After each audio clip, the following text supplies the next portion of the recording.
नमस्कार, मी वेदवतीचे बाबा। आज वेदवतीला त्या नराधमाने आमच्यापासून हिरावून घेतले। आज आमच्या घरात संपूर्ण शांतता आहे। तो शांतता नसून आमच्यासाठी दररोजचा एक मृत्यूच आहे।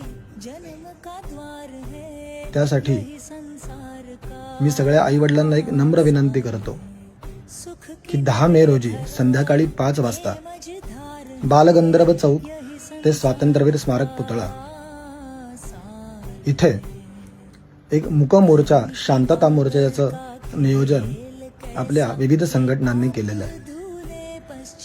तर सर्व आई वडिलांना मी हात जोडून विनंती करतो की जास्तीत जास्त संख्येने या मूक मोर्चासाठी उपस्थित राहून जास्तीत जास्त निषेध नोंदवावा, यासाठी सगळ्यांनी एकत्र यायचं आहे।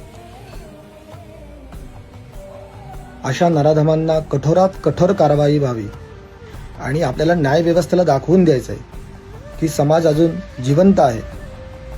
तरी सर्वांना नम्र विनंती करतो की जास्तीत जास्त संख्येने उपस्थित राहा आणि माझ्या चिमुकलेला न्याय मिळवून द्या। धन्यवाद।